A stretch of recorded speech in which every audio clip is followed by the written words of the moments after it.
ఇది కథ కథానందనగరి, ఇది కమ్మని కథల లాహిరి, కమ్మని కథల లాహిరి, ఇది కమ్మని కథల లాహిరి. కల్పనా చతురులు. రచన భువన గోపీనాథ్.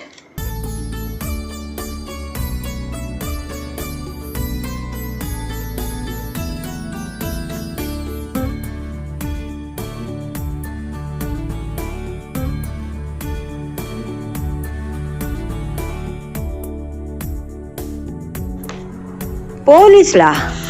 ఎందుకొచ్చారు? ప్రశ్నించాడు రాఘవ. వాకింగ్ పూర్తి చేసుకుని గేట్ను సమీపిస్తూ బండిలో కూరగాయలమ్మే సారయ్య సారో, మీ ఇంటికి పోలీసులు వచ్చారు అన్న మాట విని, ఎందుకొచ్చారబ్బా? సరే కనుక్కుంటాలే అని ఆలోచిస్తూ లిఫ్ట్లో తమ అపార్ట్మెంట్కి చేరుకున్నాడు. అది ఒక అపార్ట్మెంట్ బిల్డింగ్. ఉన్నవి 8 ఫ్లాట్లే, అయినా అందులో 2 ఎప్పుడూ ఖాళీగానే ఉంటాయి. పై అంతస్తులో ఒకవైపు బ్రహ్మచారి ఉద్యోగస్తులు, మరోవైపు ఒక ఉత్తరాది వ్యాపార కుటుంబం ఉంటారు. 3వ అంతస్తులో ఒక ఫ్లాటు ఖాళీ, మరోవైపు ఒక కొత్త జంట ఉన్నారు. 2వ అంతస్తులో ఒక వకీలు, మరోవైపు ఒక ఎన్ఆర్ఐ ఉంటారు. ఆ ఎన్ఆర్ఐ ఇల్లు ఎప్పుడో తాళం వేసే ఉంటుంది. మొదటి అంతస్తులో ఒకవైపు డాక్టర్ గారు, మరోవైపు రాఘవ ఉంటున్నారు. రాఘవ అసోసియేషన్ సెక్రటరీ కూడాను. సెంట్రల్ గవర్నమెంట్ పెన్షన్ తీసుకుంటూ విశ్రాంతి జీవితం గడుపుతున్న అదృష్టవంతుడు. ఇంట్లోకి అడుగు పెడుతూనే భార్యను అడిగాడు పోలీసుల గురించి. నేను చూడలేదే, ఎవరింటికి వచ్చారో?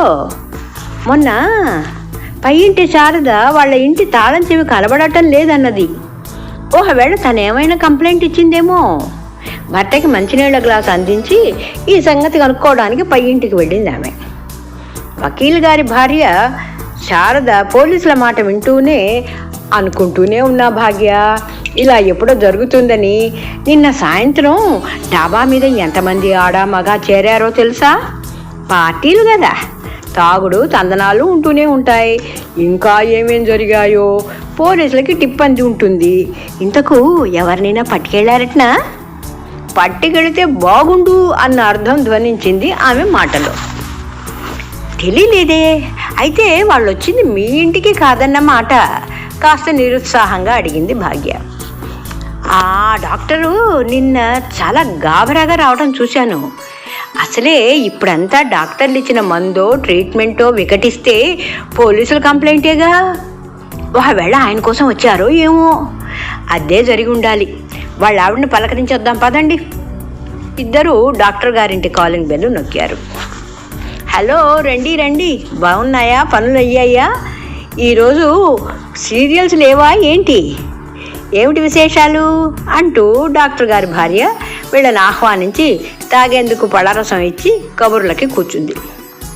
అదే మీకు తెలీదా? మన బిల్డింగ్కి పోలీసులు వచ్చి అందరినీ వాకప్ చేశారే. మీకు తెలుసునని అనుకున్నాను. లేదండి, ఈ రోజంతా నేను తలుపులు తెరవనే లేదు. రేపు మా వాడు వస్తున్నాడుగా, అంచేత ఇల్లు సర్దిస్తూ ఉండిపోయాను. ఎవరింటికి వచ్చారట? కుతూహలంగా ప్రశ్నించింది. ఏమో మరి, మొన్న పై ఇంటి నడిని ఇంట్లో డబ్బు కనపడలేదని గోలబెట్టిందిగా. పని మనిషి మీద అనుమానంగా ఉందని కూడా అన్నది. ఒకవేళ తనే పోలీసుల్ని పిలిపించిందేమో. ఏమైందో కనుక్కుందాం అంటూ అమ్మలక్కలు ముగ్గురు నడిని తలుపు తట్టారు. టీవీలో సీరియస్గా సీరియల్ చూస్తున్న నడిని విసుక్కుంటూ తలుపు తెరిచి వీళ్ళని చూసి గతుకుమంది. మొహంపైకి నవ్వును పులుముకొని, రండి రండి, ముగ్గురు కలిసి వచ్చారే అని పైకని, ఇహ నా సీరియల్ గోయిందానే అని మనసులో అనుకుంది. మరేం లేదు నడిని, అంతా బాగానే ఉంది కదా? ఉపోద్ఘాతంగా కుశల ప్రశ్న వేసింది డాక్టర్ గారి భార్య. ఏముంది, అంతా మామూలే. ఎండలు తగ్గాయి, ప్రాణానికి కాస్త హాయిగా ఉంది. దేని గురించి మాటలు అర్థం కాక న్యూట్రల్గా సమాధానం ఇచ్చింది నళిని. పోలీసులు వచ్చారటగా, ఏమైనా కనిపెట్టారా? సూటిగా రంగంలోకి దిగింది వకీలు భార్య శారద. ఎవరింటికి? ఆ ఉత్తరాది వాళ్ళ ఇంటికేనా? నాకు అప్పుడే తెలుసు వస్తారని.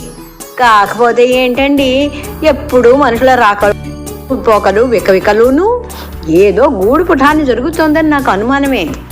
అమ్మయ్యా, ఇప్పటికొచ్చారన్నమాట. ఆ కోడలు క్షేమంగా ఉందా?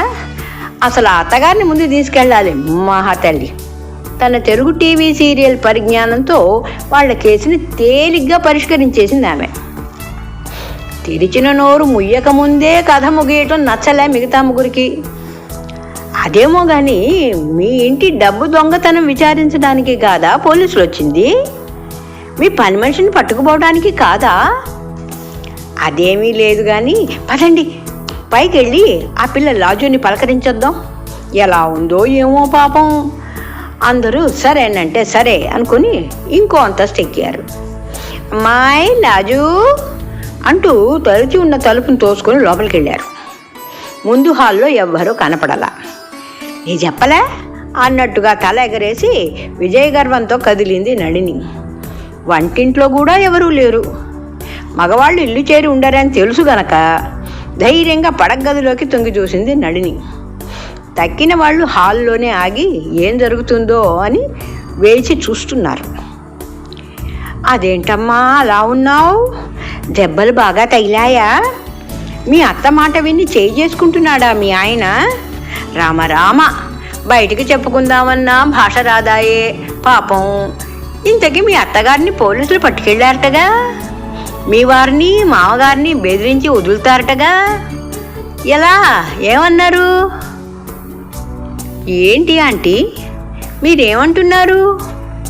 మా అత్తగారు మామగారు ఊరు వెళ్ళారు. మా బావగారు కూతురు పెళ్ళి కదా, మా వారు వాళ్లను రైలెక్కించడానికి వెళ్ళారు. నాకు వారం రోజులుగా ఒంట్లో నలతగా ఉంది, అందుకని మేము తర్వాత పెడతాము. కూర్చోండి, టీ తాగిపోతురు కానీ అని వంటింట్లోకి వెళ్ళి అత్తగారి ప్రయాణానికని చేసి పెట్టున్న మఠరీలు చక్కర్పారాలు ప్లేట్లో తెచ్చి పెట్టింది. ఎంతైనా మీ ఉత్తరాది స్వీట్లు బాగుంటాయి అని 2 నోట్లో వేసుకొని ఆ పిల్ల టీ తేవడానికి వెళ్ళగానే ఎలా వెనకేసుకొస్తోందో చూడండి. అయినా అలా అనకపోతే మళ్ళీ మొగుడి చేత తన్నులేగా. పాపం ఏమి జన్మో. బోలెడంత జాలు కురిపించింది నళిని. ఎంతవరకు నిజమో తెలియని తక్కిన వాళ్ళు తలని ఎటు తిప్పాలో తెలియక సందిగ్ధంగా చూశారు. నేను కల్పిస్తున్నాను అనుకోకండి, నాకు రోజు చప్పుళ్ళు వినిపిస్తాయిగా, ధబ్ ధబ్ అని తన్నే చప్పుళ్ళే, ఏ మాత్రం సందేహం లేదు అంది నళిని. లాజు తెచ్చిన టీ తాగి అందరూ బయటపడ్డారు. అయితే పోలీసులు ఎవరింటికి వచ్చినట్లు? మనం అందరం ఇక్కడే ఉన్నాం. మిగిలిన ఇంట్లో ఉన్న ఆ అమ్మాయి అబ్బాయి అసలు వాళ్ళు పెళ్ళైన వాళ్ళేనా? వాళ్ళని చూస్తే అలా అనిపించదు మరి.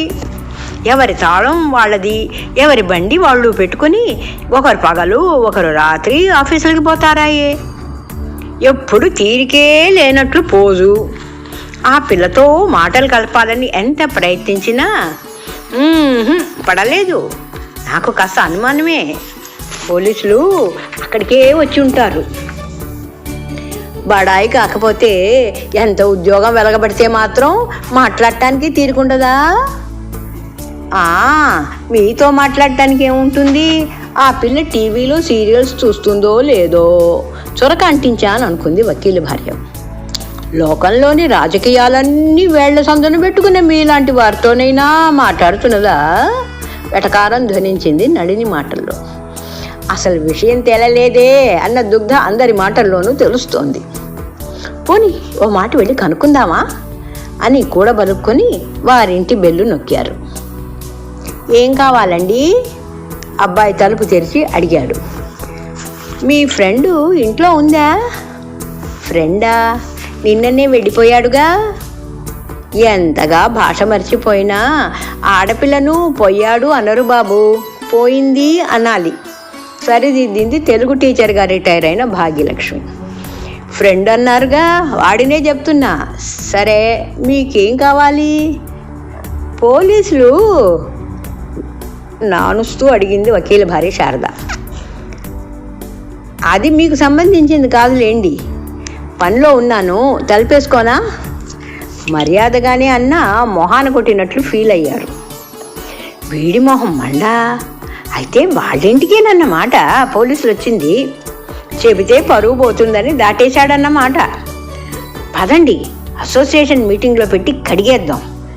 మర్యాదస్తులు ఉండే ఇంట్లో ఇటువంటి వాళ్ళకి చోటు ఇచ్చినందుకు ఆ ఇంటి ఓనర్ని కూడా గట్టి వార్నింగ్ ఇవ్వాలి. తీర్మానాలు చేసుకుంటూ లిఫ్టులో దిగారు.